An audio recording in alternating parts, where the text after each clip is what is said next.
오늘 우리에게 주시는 하나님의 말씀입니다. 사도행전 6장 1절에서 7절이고요. 또 갈라디아서 2장 9절 한 절 더 보겠습니다.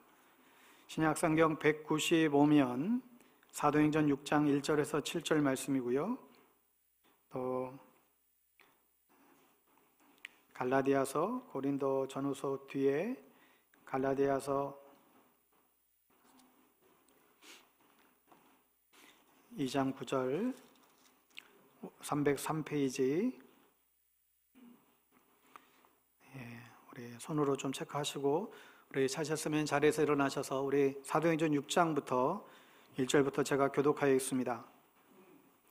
그때에 제자가 더 많아졌는데 헬라파 유대인들이 자기의 과부들이 매일의 부조에 빠짐으로 히브리파 사람을 원망하니 열두 사도가 모든 제자를 불러 이르되 우리가 하나님의 말씀을 제쳐놓고 접대를 일삼는 것이 마땅하지 아니하니, 형제들아 너희 가운데서 성령과 지혜가 충만하여 칭찬받는 사람 7을 택하라.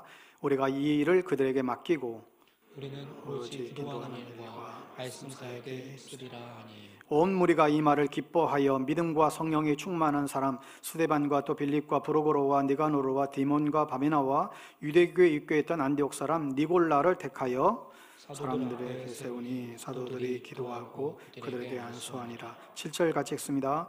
하나님의 말씀이 점점 왕성하여 예루살렘에 있는 제자의 수가 더 심히 많아지고 허다한 제사장의 무리도 이 도에 복종하니라. 아멘. 갈라디아서 2장 9절 303페이지 함께 재선포합니다. 시작. 또 기둥같이 여기는 야고보와 게바와 요한도 내게 주시는 은혜를 알므로 나와 바나바에게 친교의 약수를 하였으니 우리는 이방인에게로 그들은 할례자에게로 가게 하려 함이라. 아멘.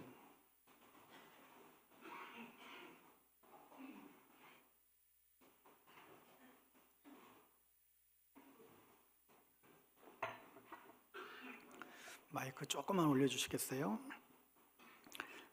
오늘은 이제 올해 세워진 재직들로 하여금 주어진 직분들을 다시 한번 재검검하고 또 주님 앞에 재혼시하는 귀한 주요일입니다.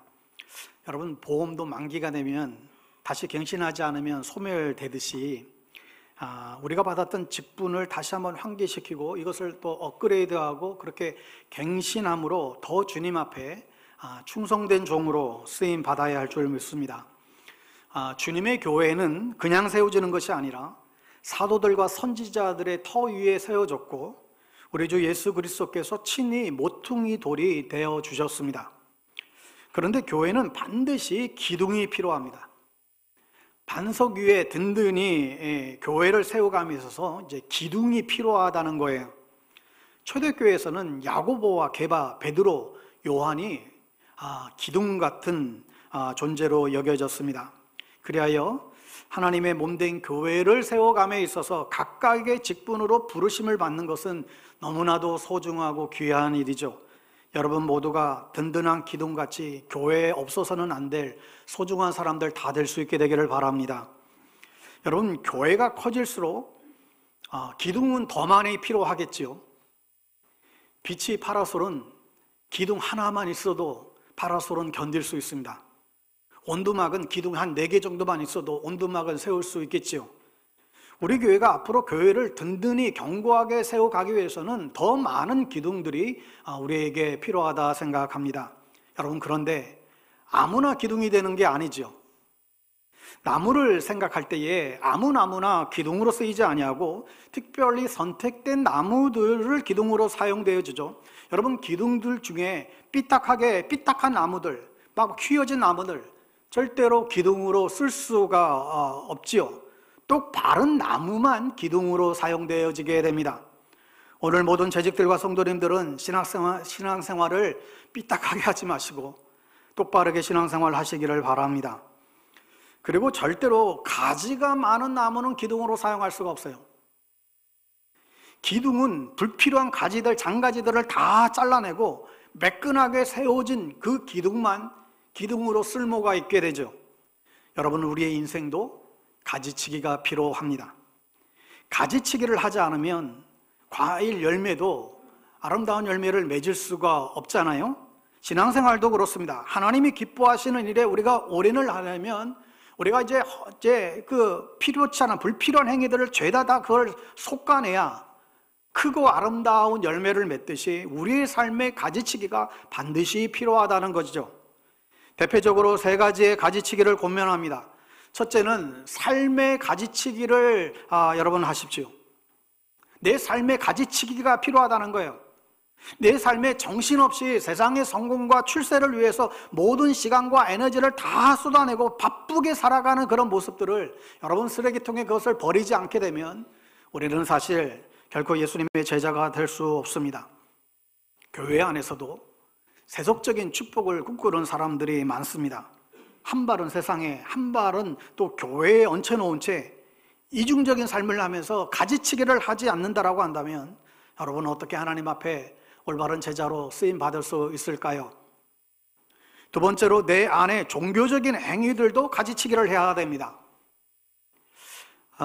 어떤 분들은 종교적인 열심에 몰두하느라 가정은 엉망으로 하고 다니는 분들도 계세요.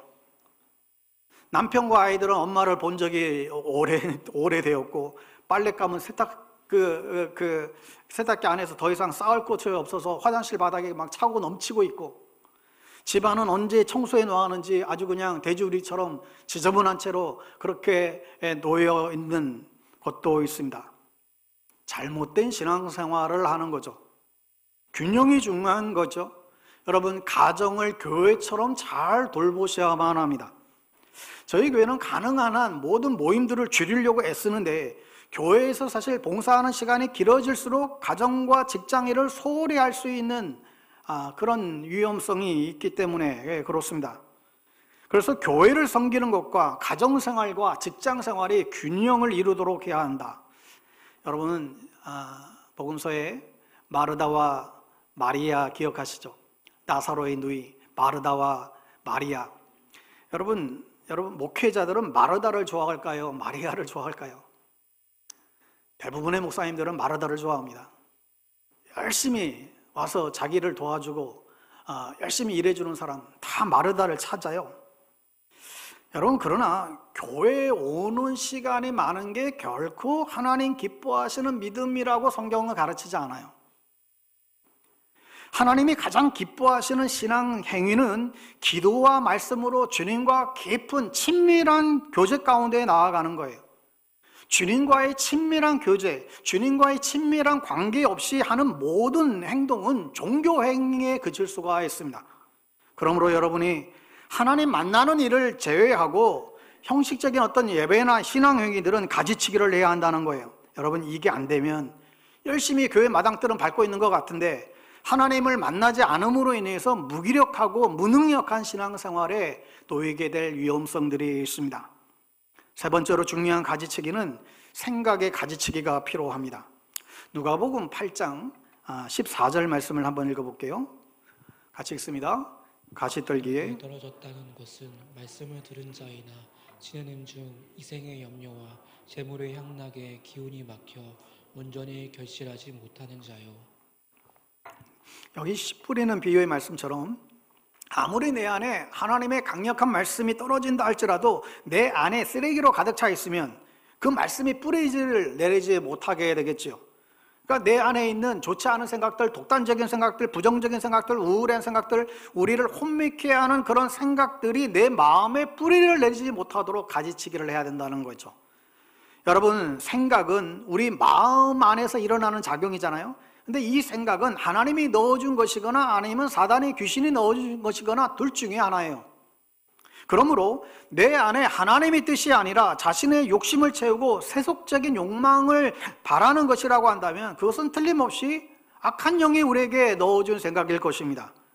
하여 내 안에 의심과 염려와 걱정과 불안과 두려움과 낙심과 회의와 절망과 어떤 그런 탐욕 등의 이 거짓된 욕망의 가지치기를 해야만 할 것입니다.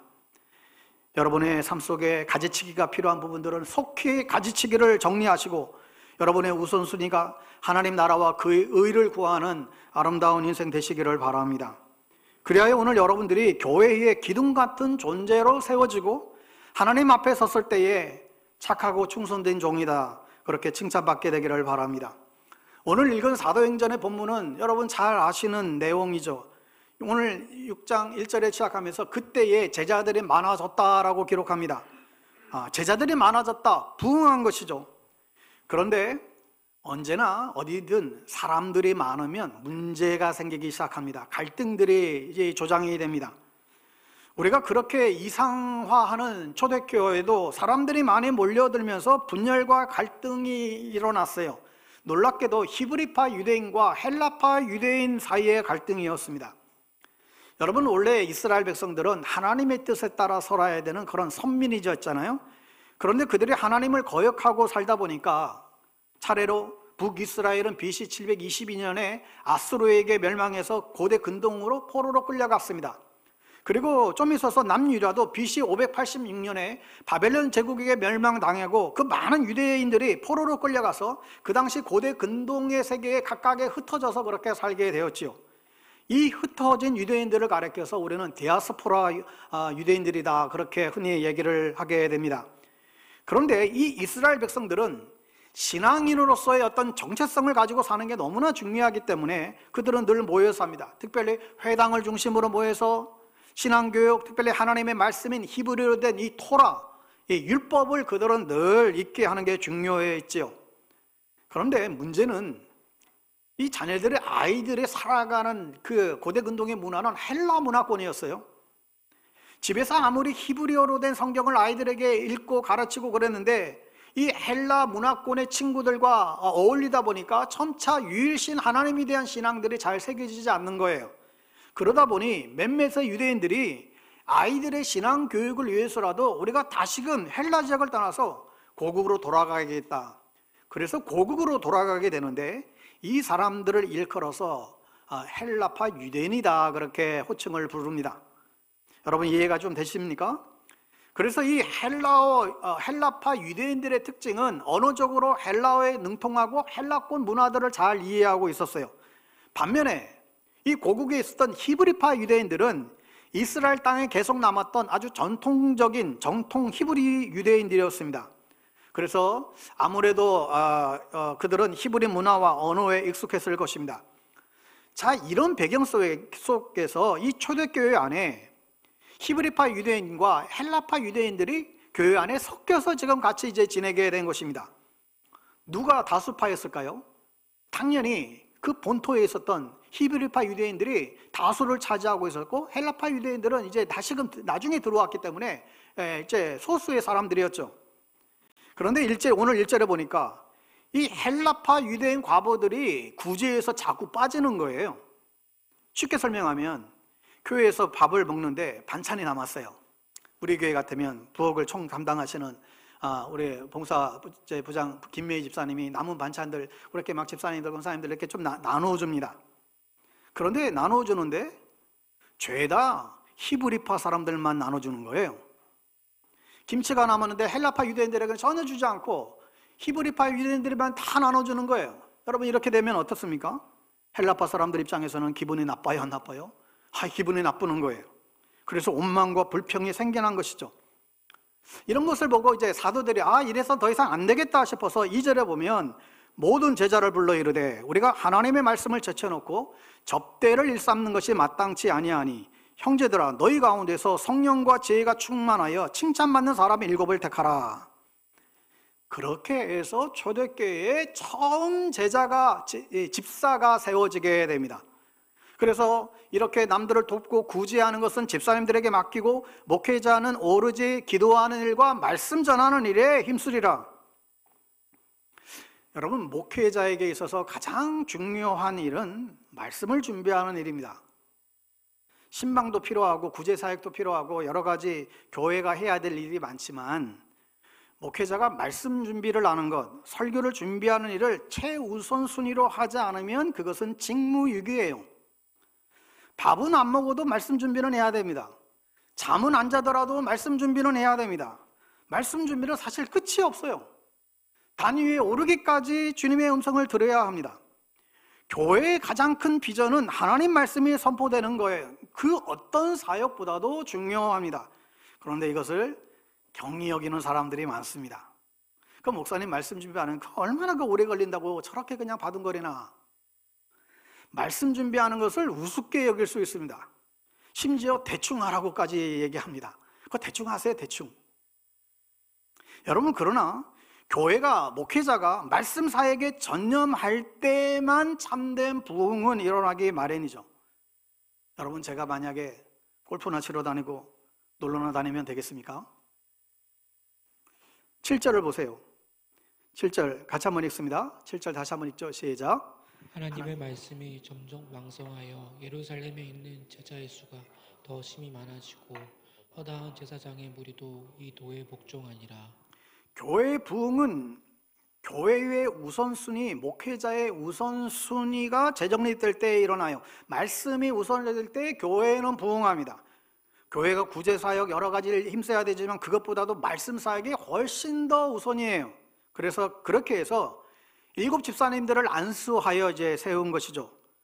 초대교회에 안수 집사님들을 세우신 유일한 목적은 목회자가 말씀 사역에 집중할 수 있도록 그것을 위해서 집사님들을 세웠다는 거예요. 자, 그러면 누가 집사님으로 선출되거나 오늘 5절에 보니까 그 기준이 나와 있는데 믿음과 성령이 충만한 사람이다 했습니다. 또 3절에도 보면 성령과 죄가 충만하여 칭찬받는 사람 7을 택하라 그랬습니다. 사실 초대교회는 3,000명, 한 번 설교에 3,000명, 5,000명들이 막 교회로 몰려 들어왔어요. 그런데 집사님 숫자는 7명에 불과했어요. 몇천 명 성도들인데 집사님 숫자는 사실 7밖에 안 됐거든요. 여러분, 한국교회에 10,000명 모이는 교회에 7,000명이 집사입니다. 10,000명을 모여요. 근데 그 교회에 7,000명이 집사라는 거예요. 그래서 천국에서 들리는 소문이 있어요. 한국교회는 누구나 다 집사한다고. 직분이 아니라 집사로서의 사명을 감당하고 있는지 우리는 한번 돌아보아야 합니다. 그런데 다른 번역에 보면 성령과 지혜가 충만한 사람들인데 그것이 다른 사람들에게 익히 알려진 사람들이라는 거예요. 성령과 지혜가 충만한 사람들인데 그게 다른 사람들에게 그게 익히 드러나는 사람들이라는 거예요. 저는 이게 굉장히 중요하다고 봐요. 성령 충만은 어떤 비밀스러운 사건이 아니에요. 내가 하늘의 지혜로 충만한 자는 남들이 봐도 그걸 알 수 있다는 거예요. 그러니까 교회 안에서도 성령 충만하고 지혜 충만한지는 남들이 보고 다 알 수 있어야 된다는 거예요. 아, 저분 참 성령 충만하고, 그 남들이 보고 그걸 알 수 있어야 된다는 거죠. 왜요? 여러분, 충만이라고 하는 자체가 가득해서 흘러 넘친다는 거잖아요. 그러니까 내 안에 뭔가 가득 흘러 넘치게 되면 남들이 보고 그걸 알 수 있어야 된다는 것입니다. 여러분, 성령 충만하면 남편이 알게 되어 있습니다. 여러분이 성령 충만하면 아내와 자녀들이 알게 되어 있어요. 그러니 이러한 말은 성립되지 않죠. 나는 이렇게 성령 충만한데 내 남편과 아내들이 못 알아봐주네. 나는 이렇게 지혜가 충만한데 교인들이 날 몰라주네. 이런 말은 성립될 수가 없습니다. 내가 진짜 충만하면 알려지게 되어 있어요. 갈라디아서 5장에 보면 성령의 9가지 열매가 나타나잖아요. 사랑과 희락과 화평과 오래 참음과 자비와 양성과 충성과 온유와 절제니 이 같은 법을 금지할 것이 없다. 성령의 9가지 그 열매가 소개되는데 그 특징은 하나도 비밀스러운 것이 없다는 거예요. 여러분, 누군가를 사랑하면 그 모습이 드러나게 되어 있습니다. 기뻐하는 모습은 나타나게 되어 있어요. 이 사람이 정말 평화롭고 온유롭고 자비로운 모습은 사람들을 보일 때에 다 드러나게 되어 있어요. 절제하고 충성스러운 모습 사람들에게 보여지게 되어 있습니다. 여러분, 내가 성령 충만하기를 원하십니까? 그렇다면 옆 사람에게 성령의 열매를 보여주는 은혜가 있게 되기를 바랍니다. 두 번째로 어떤 사람이 선출되었는가? 스데반, 빌립, 브로고로, 니가누르, 디몬, 바베나와 니골라 7사람이 선출됐다 그러는데 이 사람들은 정통 히브리식 이름이 아니에요. 다 헬라식 이름들이에요. 자, 놀랍게도 성령과 지혜가 충만한 7사람들이 선출이 됐는데 놀랍게도 그들은 죄다 히브리파 사람들이 아니라 헬라파 사람들이 선출되었다라는 것입니다. 여기에 비밀이 담겨져 있어요. 그동안 교회는 히브리파 유대인들이 주도를 했습니다. 예수님의 제자들 베드로와 야고보와 요한 다 유대인들이에요. 이 유대인들이 다 주도해 왔어요. 교회의 리더였습니다. 그런데 이때 처음으로 헬라어에 능통한 헬라파 유대인들이 헬라 고도의 근동 문화에 익숙한 이 헬라 사람들이 교회 리더로 받아들여졌다는 거예요. 이게 굉장히 중요합니다. 그리고 그 후로 성경에 보면 하나님은 헬라파 유대인들을 계속해서 사용하십니다. 사도행전 9장에 보면 길리기아 다소 출신의 이방인의 사도라 일으키는 사도 바울이 처음 등장하죠. 길리기아 다소, 다 이 헬라 지역의 사람입니다. 디모데도 루스드라 출신의 헬라파 유대인입니다. 그러니까 사도행전은 헬라파 유대인들에 의해서 대활약들이 펼쳐지게 됩니다. 무엇보다도 그들은 언어가 아주 헬라어스기에 또 복음을 전하기에 아주 용이했기 때문에 그렇죠. 반면에 이 히브리파 유대인들은 굉장한 선민의식이 강했어요. 선민의식으로 우리는 선택받은 우리의 민족이다, 이게 아주 똘똘 뭉쳤는데 자기들만 택함받은 민족이라 생각하면서 아주 우월의식이 아주 굉장히 강했다는 거예요. 반면에 이방인들은 개취급을 했습니다. 저 개만도 못한 인종이라고 그들은 그렇게 취급을 했어요. 우리식으로 얘기하면 교회에 먼저 온 사람들이 텃세를 부리고 나중에 온 사람들을 막 무시하는 거예요. 뭐 이런 일들이 벌어진 것입니다. 그러니까 이 히브리파 사람들은 굉장히 목이 곧고 참 쓰기가 힘들었다는 거예요. 반대로 이 헬라파 유대인들은 시키면 온전히 순종하고 아주 능통하게 헬라어로 복음을 전하고, 그러니까 하나님이 히브리파 유대인들보다 헬라파 유대인들을 더 즐겨 쓰시다라는 것입니다. 여러분, 영적으로 히브리파 유대인들이 있고 영적으로 헬라파 유대인들이 있습니다. 하나님 쓰시기에 참 어려운 그릇들이 있습니다. 전통과 관습에 젖어 있어서 하나님이 일 좀 시키기에 너무너무 어려운 사람들이 있어요. 그리고 이래저래 따지는 게 많은 사람들이 있어요. 정작 하는 일들은 없는데 그냥 말로만 하시는 분들이 많아요. 희생해야 될 순간에는 다 사라져버려요.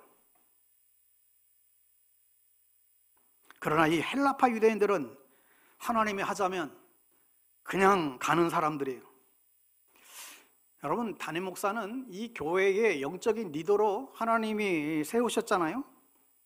그러면 담임 목사가 기도하며 이렇게 합시다 하면 그게 비성적인 것이 아니라고 한다면 아멘하고 따라와야 뭔가 일이 되지 않겠어요? 안 그런가요? 잘 따라와도 될까 말까 한 판인데 따라오지 못하더라도 따라오는 사람들까지 맥빠지게 태클을 거는 어리석은 사람이 되어서는 안 됩니다. 헬라파 유대인들이 되는 은혜가 있기를 주님의 이름으로 축복합니다. 헬라파 유대인들이 되는 은혜가 있게 되기를 축복합니다. 여러분, 사도행전의 역사는 대부분 헬라파 유대인들을 통해서 하나님의 역사가 진행되어져 갔어요. 목회자가 이것 좀 해달라고 좀 하면 그렇게들 생각들이 많으세요. 기도해 본다고 하는 것은 하기 싫다는 반어법이죠. 기도 좀 해볼게요. 싫다는 얘기죠. 어떤 교회는 예배 순서 하나 바꾸는데 너무 민감해요. 그동안 그렇게 안 해왔다는 거예요. 주보 디자인 하나 바꿔도 말이 있고, 근데 그게 중요한 게 아니잖아요. 뭐 어떻게 되든 그게 중요한 게 아니잖아요. 여러분, 교회 안에 하나님의 일하심에 쉽게 움직이고 순종하는 그런 문화가 있게 되기를 바랍니다. 나에게 익숙하지 않다고 불평하는 죄를 범하지 않게 되기를 바랍니다. 하나님이 말씀하신 일에 쉽게 순종하는 이 헬라파 유대인과 같은 성도들이 많아지게 되기를 축복합니다. 여러분, 누가 하나님 보시기에 편한 그릇일까요? 하나님 쓰시기에 편한 그릇이 어떤 사람일까? 어느 분의 글을 보니까 자기가 이사를 가면서 다 짐들을 다 이렇게 먼저 다 보냈어요. 이삿짐 다 먼저 짐을 다 붙였는데, 이제 그 이사 갈 집에 먼저 필요한 가구들을 이제 이케아에서 이제 주문을 했는데, 이 자기 이삿짐보다도 그 이케아 그 가구들이 먼저 이제 집에 이제 도착을 한 거예요. 그래서 이케아 그걸 이제 조립을 해야 되는데 이미 이삿짐들이 지금 아직 도착 안 하다 보니까 공구가 없어서 고민하다가 옆 이웃집에 가서 죄송한데 전동 드라이버 있으면 이거 좀 빌려달라고 그랬더니 흔쾌히 빌려줘서 이 조립을 이제 해서 이제 돌려줬습니다. 그런데 보니까 이 조립이 하나 또 빠진 거예요. 할 수 없이 다시 한번 그냥 또 가서 죄송한데 한 번만 더 빌려달라고. 그래서 조립을 다시 하고 다시 갖다 줬는데 웬걸요? 또 보니까 또 나사가 또 하나 빠졌네요. 이거 또 빌리러 가자니 체면이 안 사고 그게 굉장히 난감했는데 그 순간에 그때 하나님이 이런 감동을 주시더래요. 이 남의 것 빌려 쓰는 게 진짜 어려운 일이구나. 남의 것 빌려 쓰는 거 참 불편한 일이구나. 하나님도 그러시겠구나. 여러분, 하나님이 누구를 참 쓰기 어려운지 아세요? 내 시간도 내 거고 내 물질도 내 거고 내 은사도 내 거고 내 인생도 내 것인 사람은 하나님이 빌려 써야 하기 때문에 이게 어려운 거예요. 깨달음이 오시나요? 여러분, 어떤 사람이 하나님 쓰시기에 참 편한 줄 아세요? 내 시간도 하나님 것이고 내 물질도 당신 것이니 당신의 것이고 내 인생도 하나님의 것이고 내 자녀도 당신의 것입니다 라고 고백하는 자를 하나님이 쓰기에 참 편해하실 것입니다. 아멘. 여러분 모두 헬라파 유대인들이 되시기를 바랍니다. 마지막으로 이 시대에 참된 부흥이 뭔가? 여러분 7절을 다시 한번 봅시다. 7절 다시 한번 읽겠습니다. 7절 시작. 하나님의 말씀이 점점 왕성하여 예루살렘에 있는 제자의 수가 더 심히 많아지고 허다한 제사장의 무리도 이 도에 복종하니라. 하나님의 말씀이 점점 왕성해지는 것이 부흥임을 깨달아지게 되기를 바랍니다. 점점 말씀에 힘을 얻는 교회가 있고 점점 말씀 시간에 힘을 잃어버리는 교회가 있어요. 말씀보다 프로그램과 여러 가지 교제에만 관심 갖는 교회가 있어요. 여러분, 우리 교회가 점점 하나님의 말씀에 점점 힘을 얻는 교회가 되기를 바랍니다. 여러분 매일매일 예수 동행 감사 노트 여러분 잘 사용하고 계시죠? 날마다 말씀과 기도로 여러분 감사로 하나님께 나아가세요. 우리의 영혼을 틀림없이 강건하게 할 것입니다. 사도행전 12장 24절에도 부흥을 이렇게 설명합니다. 하나님의 말씀은 흥왕하여 더하더라. 사도행전 19장 20절에서도 이와 같이 주의 말씀이 힘이 있어 흥왕하여 세력을 얻으니라. 이런 은혜가 우리 교회 안에 있게 되기를 바랍니다. 또 하나 부흥은 무엇인가? 7절에 보니까 예루살렘에 있는 제자의 수가 더 심히 많아졌다 그랬습니다. 여러분, 성경은 제자의 수가 많아진 것을 부흥이라고 보았어요. 교회 안에 성도 수가 아무리 많아도 그게 그냥 뜨내기에 불과하다고 한다면 아무런 영향력이 없어요. 제자가 아니라 단지 그냥 무리에 불과한다고 한다면 아무리 사람들이 많이 모여있다 할지라도 그것은 참된 부흥이 아닙니다. 놀랍게도 사도행전을 주의 깊게 보시면 부흥이 있는 곳에 양적인 성장도 일어났는데 2장 47절에 주께서 구원받은 사람을 날마다 더하게 하셨다. 4장 4절에 말씀을 듣는 중에 믿는 자들이 많으니 남자 수가 5천이나 되었다. 곳곳에서 믿는 자의 수가 더 늘었다 이렇게 표현하고 있어요. 자, 그런데 여기서 수는 무엇을 말할까요? 수가 늘었다 그랬는데 교회 출석 숫자일까요?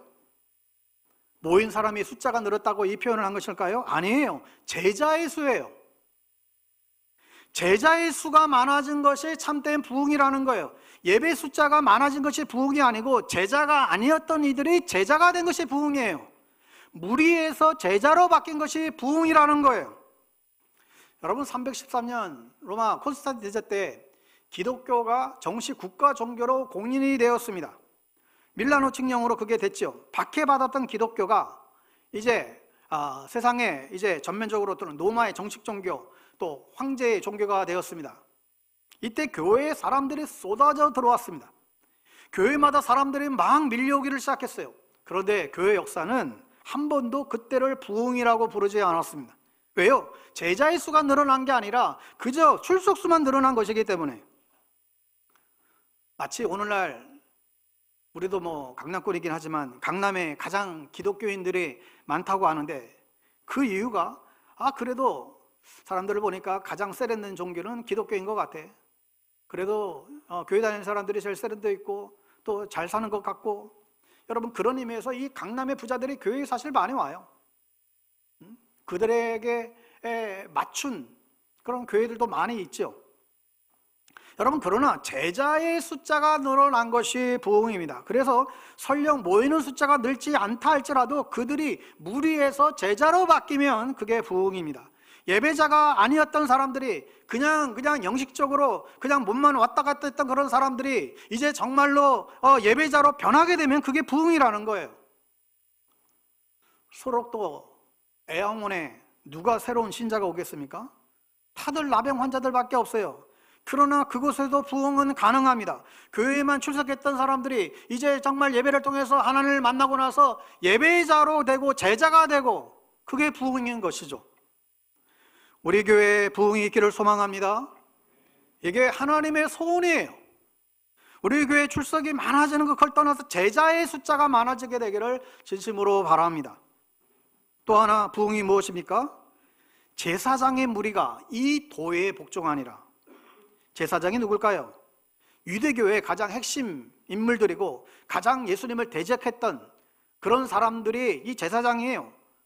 복음을 전할 때 예수를 가장 저항했던 이들이죠. 그런데 이들이 예수님께 복종하는 것, 이게 부흥입니다. 오늘날 우리식으로 말하면 안티크리스찬이었는데 주님께로 나오면 이게 부흥이에요. 가난한 성도가 주님께 나오면 이게 부흥이에요. 교회 못 나오게 방해했던 남편들이 이 자리에 나오게 되면 그게 부흥인 거예요. 우리 교회에 이런 부흥이 있게 되기를 원합니다. 하나님을 대적했던 애들이 이 자리에 나와 정말 꼬꾸라져서 하나님 앞에 엎드려지는 이 부흥이 일어나게 되기를 주님의 이름으로 축원합니다. 사랑하는 여러분, 올 한해 부흥을 정말 보기를 원합니다. 말씀이 왕성해지고 제자들의 수가 많아지고 또 대적했던 이들이 주님께 굴복하는 그 부흥을 우리 방배동교회에 허락해 주시게 되기를 소망합니다. 이를 위해서 일곱 집사님들처럼 성령과 지혜가 충만하고 또 그렇게 사람들에게 알려지고 쓰임받는 우리 모든 성도님들 다 되시게 되기를 바랍니다. 하나님 쓰시기에 편한 그릇이 되십시오. 여러분의 인생을 하나님께 드릴 수 있게 되기를 주 예수님의 이름으로 간절히 축복합니다. 우리 찬양하겠어요. 여러분, 이 찬양 드리고 싶은데, 주님 내가 여기 있사오니 나를 보내소서. 우리 간사님 안 계세요?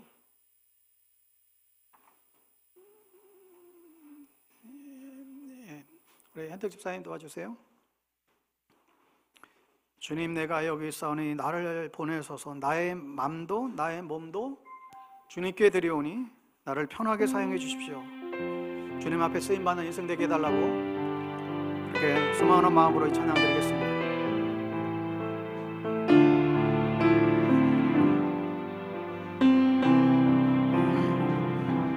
주님 내가 여기 있사오니 나를 보내소서. 나의 맘 나의 몸 주께 드리오니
이 시간 주님 앞에 나아가게 되기를 원합니다.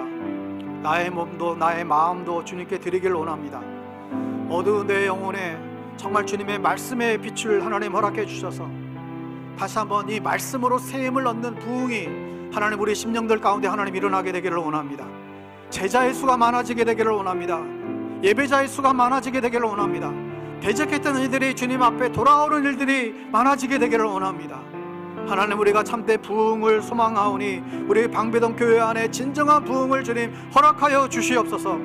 내가 먼저 부흥의 통로가 되게 하여 주시옵소서. 오늘 서리 집사로 또 안수 집사로 권사로 장로로 사역자로 제 헌신함에 나아가는 모든 성도님들이 왜 하나님이 나를 부르시는지를 다시 한번 점검하고 돌아보게 하여 주시고, 지혜와 성령이 충만하고 하나님 쓰시기에 편안한 일꾼들 다 될 수 있도록 은혜를 더하여 주시옵소서. 예수님의 이름으로 기도드리옵나이다. 아멘. 오늘은 특별히 우리 서약 갱신 예배로 하나님께 드리고 있는데, 우리가 지난주 2025년 한 해를 섬길 우리 재직들 우리가 다 임명했지만 다시 한번 하나님 앞에, 여러 성도님들 앞에 서약하는 시간을 이제 갖고자 합니다. 여러분 주보에 이거 다 받으셨죠? 여러분 이거 유임을 여러분 보시면서 같이 따라오셨으면 좋겠는데, 이따가 서리 집사님들 서약이 있고 장로님, 권사님, 안수 집사님, 셀리드와 교사 이렇게 순으로 또 다시 한번 여러분의 이 재서약을 통해서 처음 사랑을 회복하고 또 죽도록 충성하라는 주님의 명령에 순종하며 나아가는 귀한 시간 되었으면 좋겠습니다. 여러분 별지 보시면서 제가 여기 전체 서약 있죠? 저희 인도자는 제가 있고 또 회중은 여러분들 읽으시고 그렇게 교대로 나아가겠습니다. 여러분, 지금 우리는 하나님과 맺은 계약을 새롭게 하기 위하여 이 자리에 섰습니다. 하나님께서 우리의 하나님이시고 우리는 하나님의 백성임을 재확인하고자 합니다. 하나님의 백성이신 여러분, 우리에게 주신 그리스도의 멍에를 기쁨으로 받읍시다. 우리에게 주신 주님의 멍에를 매는 것은 주님께서 우리에게 사명과 직책을 맡기셨음을 의미합니다. 또한 그분만이 우리의 상급인 것을 확신하는 것입니다. 자, 회중 여러분 읽겠습니다. 그리스도께서는 우리를 위해 많은 섬김의 본을 보이셨습니다. 어떤 것은 쉽고 어떤 것은 어렵고 어떤 것은 영광스럽고 어떤 것은 지옥스러운 것이었습니다. 그러한 섬김을 본받는다면 우리는 그리스도를 기쁘게 할 수 있고 우리 자신을 기쁘게 할 수도 있습니다. 그러나 섬김에 있어서 우리는 우리 자신을 부인함이 없이는 그리스도를 기쁘시게 할 수 없습니다. 하지만 이 모든 섬김을 실천하는 능력은 그리스도 안에서 우리에게 확실히 주어진 것입니다. 왜냐하면 그리스도께서 우리를 강하게 하시기 때문입니다. 그러므로 우리는 하나님의 계약을 우리 자신의 계약으로 만들겠습니다. 우리의 마음을 주님께로 돌이키겠습니다. 주님의 능력 안에서 결코 뒤돌아서지 않고 그의 은혜에 성실하게 따르고 그의 약속을 신뢰함으로써 우리가 우리 자신을 새롭게 주님께 헌신합니다. 서약하는 여러분의 마음과 삶을 주님께서 지키시기를 원합니다. 주님, 우리의 마음을 주님께로 돌이킵니다. 오 주 하나님, 거룩하신 아버지여, 주님께서는 그리스도를 통하여 이 은혜로운 계약에 참여하도록 우리를 부르십니다. 우리는 복종의 멍에를 기쁨으로 지키겠습니다. 그리고 주님의 사랑을 위하여 주님의 뜻을 행하고 찾는 일에 전념하겠습니다. 우리는 더 이상 우리 자신의 것이 아니라 주님의 것입니다. 저는 더 이상 저 자신의 것이 아니요 주님의 것임을 고백합니다. 저를 주님이 원하시는 것을 행하는 도구로 삼아 주옵소서. 저로 하여금 주님의 사역과 고난에 동참하게 하옵소서. 저로 하여금 주님을 위하여 일하게 하옵소서. 저에게 은혜로 충만케 하십시고 저에게 모든 욕망을 비우게 하옵소서. 원하는 심령으로 당신의 기쁨과 뜻에 모든 것을 헌신하겠습니다. 영광스럽고 복된 하나님, 성부, 성자, 성령이시여, 주님은 저의 것이요 저는 당신의 것입니다. 이 세상에서 맺은 하나님과의 계약은 천국에로 이어질 것을 확신합니다. 우리가 언제 어느 곳에서나 해야 할 마땅한 의무는 감사드리는 것입니다. 오 주님, 거룩하시고 전능하시고 영원하신 하나님이시여, 천사와 천사장들과 함께 하늘의 모든 성도와 함께 우리는 주님의 영광스러운 이름을 찬양하고 찬미합니다. 거룩 거룩 거룩 만주의 주 하나님, 하늘과 땅이 당신의 영광으로 충만합니다. 주님 영광을 받으옵소서. 아멘 아멘 아멘. 여러분의 서약과 다짐 속에 하나님께서 함께 하실 것입니다. 이제 굳건한 믿음과 의지로 주님의 백성답게 살아가시기 바랍니다. 주님이 여러분을 도와 하나님 나라를 세워갈 것입니다. 아멘. 먼저 우리 서리 집사님들 서약 있겠는데 우리 서리 집사님들 제자리에서 일어나 주시면 좋겠습니다.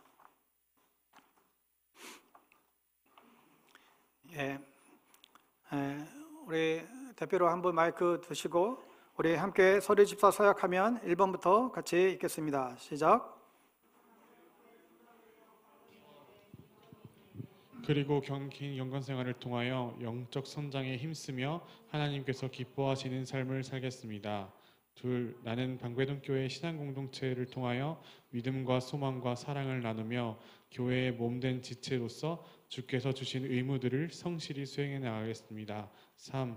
나는 주님의 제자로서 교회는 물론 가정과 이웃, 지역에서 빛과 소금의 사명을 감당하여 예수님이 보이신 섬김의 도를 실천할 것을 다짐합니다. 4. 나는 재직회 회원으로서 교회의 모든 일에 솔선하여 모범이 되며 신앙의 도리와 건전한 교리를 지키며 교회의 치리에 순종할 것을 동의합니다. 아멘. 우리 장로님들 서약하게 되는데 우리 시무 장로님 두 분 앞으로 나오십시오. 마이크 좀 주세요.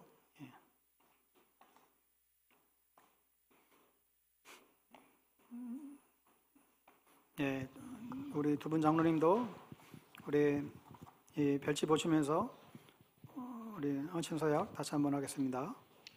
장로직은 봉사하는 직책인즉 지배자로서가 아니라 봉사자로, 받는 자로서가 아니라 주는 자로 충성하게 하사 자신과 가정과 교회가 함께 복될 수 있게 하옵소서. 장로직은 향존직인즉 임직을 받았던 그 순간의 감격과 결심이 일생 동안 변치 않게 하사 즐거우나 괴로우나 소임한 충성하도록 인도하여 주옵소서. 처음 서약의 마음을 갖고 주님의 교회를 위하여 헌신하겠습니다. 아멘. 아멘. 예, 우리 시무 권사님들 앞으로 나오시겠습니다.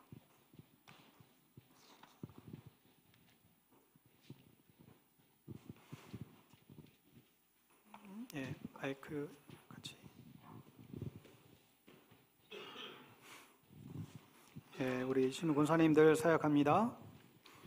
권사직은 목회자를 도와 궁핍한 자와 환난당한 교우들을 신방하고 위로하는 직이오니 온유와 경통케 하시고 인자와 긍휼로 덧입혀 주사 맡겨진 직무를 잘 감당하게 하옵소서.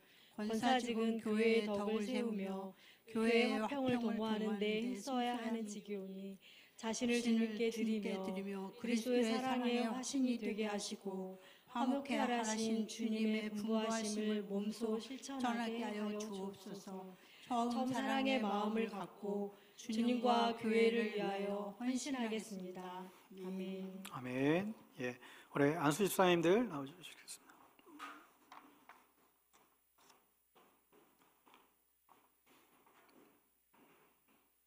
예, 마이크 잡아주세요.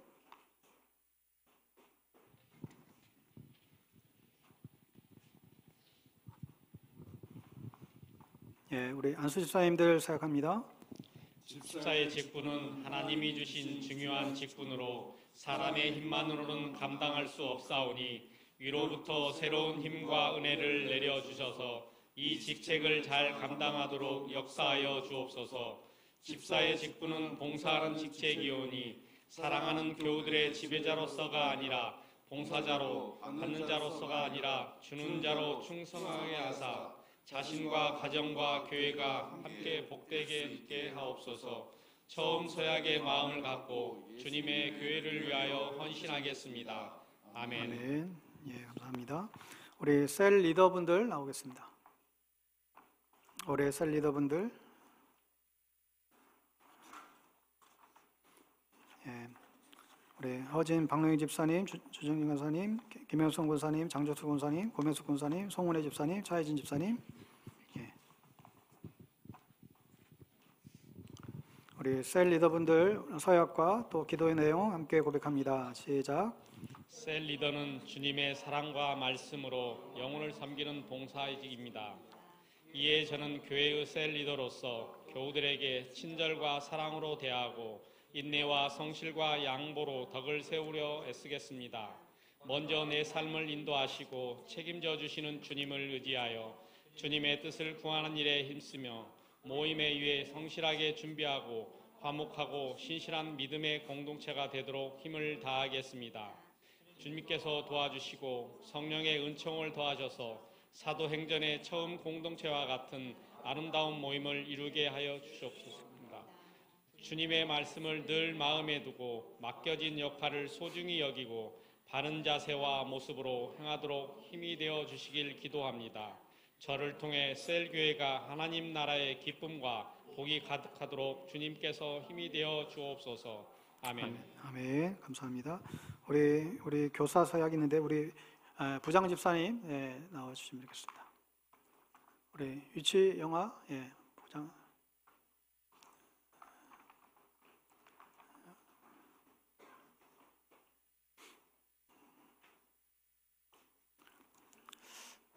우리 부장 집사님들 대표해서 우리 사역하겠습니다. 시작. 주님의 말씀에 의지하고 저에게 맡겨진 직분과 역할을 성실을 다해 임하겠습니다. 주께서 제자들과 함께 하신 것처럼 사랑과 인내로 동행하고 너그러움과 따스한 마음으로 그리스도의 사랑을 전하겠습니다. 나 자신을 하나님의 사랑으로 세우고 학생들을 작은 예수로 세우고 가정을 하늘나라 대사관으로 세우는 일에 최선을 다하겠습니다. 한 사람 한 사람을 소중히 여기고 편견 없이 대하며 여러분 이웃을 더욱 돌보아주고 그들을 위해 기도하겠습니다. 말씀 준비를 소홀히 하지 않고 내 생각이 아닌 주님의 뜻과 가르침을 나누기 위해 성실히 준비하겠습니다. 주님께 기도합니다. 영혼을 사랑하는 마음을 주시고 기도하게 하시고 그 안에 주시는 지혜의 마음으로 다음 세대들을 돌보고 세우는 일에 합당하게 하옵소서. 사람을 세워가는 일에 실망하지 않고 하나님께 이루어 가시는 소중한 구원의 사역에 겸손한 자세로 참여하게 하옵소서. 제가 먼저 신앙의 본이 되는 삶을 살게 하시고 저를 통해 하나님 나라의 선한 일꾼이 세워지는 기쁨과 보람이 있게 하옵소서. 아멘. 아멘. 감사합니다. 오늘 사역하신 모든 분들에게 주님의 은총과 축복이 넘치기를 바랍니다. 부디 좋은 장로님, 좋은 안수 집사님, 좋은 권사님, 또 훌륭한 우리 셀 리더들, 교사들 여러분 다 되셔서 또 좋은 소리 집사님들 다 되셔서 하나님 앞에 아름답게 쓰임받는 우리 모두 되기를 바랍니다. 제가 기도하겠습니다. 하나님 아버지, 우리가 무엇이건대 기둥같이 여겨주셔서 나를 장로로, 권사로, 안수 집사로, 소리 집사로 또 이렇게 세워주셔서 감사합니다. 하나님에게 맡겨주신 자에게 충성을 이제 요구한다고 하셨사오니 이 교회의 기둥으로 끝까지 귀하고 복되게 쓰임받게 하여 주시옵소서.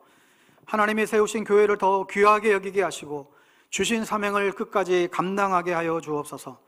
나와 우리의 자녀들과 온 가정이 이 하나님의 성전의 기둥과 일꾼이 되게 하여 주시옵소서.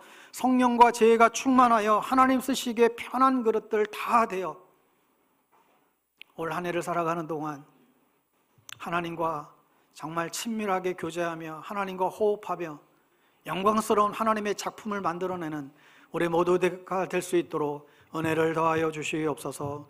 예수님의 이름으로 축복하며 기도하옵나이다. 아멘. 모두 자리에서 일어나셔서 우리 파송 찬양으로 마치겠습니다.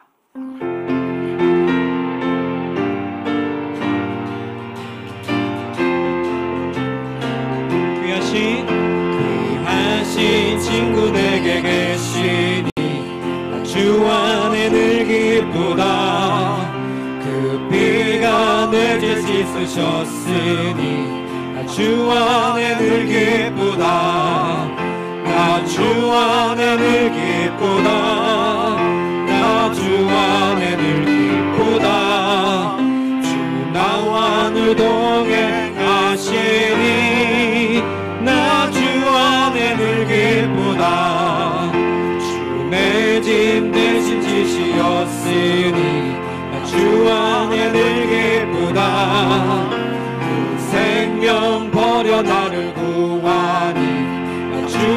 안에 늘 기쁘다 나 주 안에 늘 기쁘다 나 주 안에 늘 기쁘다 주 나와 늘 동행하시니 나 주 안에 늘 기쁘다 주 은총 매일 내게 더하니 나 주 안에 늘 기쁘다 그 악한 죄악에서 지키니 나 주 안에 늘 기쁘다 나 주 안에 늘 기쁘다 나 주 안에 늘 기쁘다 주 나와 늘 동행하시니 나 주 안에 늘 기쁘다 나 주 안에서 나 주 안에 늘 기쁘다 나 주 안에 늘 기쁘다 주 나와 늘 동행하시니 나 주 안에 늘 기쁘다. 이제는 교회의 머리 대신 우리 구주 예수 그리스도의 은혜와 이 땅에 다시 한번 부흥의 불길을 주시고 은혜의 강물을 주시고 진리의 말씀을 주시고 성령의 바람을 주시기를 원하시는 하나님 아버지의 극진하신 사랑하심과 성령님의 이 시간 교통 충만 역사하심이 예배 가운데 부흥을 사모하는 사랑하는 방배동교회 성도님들 머릿머리 위에 그 가정과 일터와 삶의 현장 위에 지금부터 영원토록 함께 하옵시기를 간절히 축원하옵나이다. 아멘.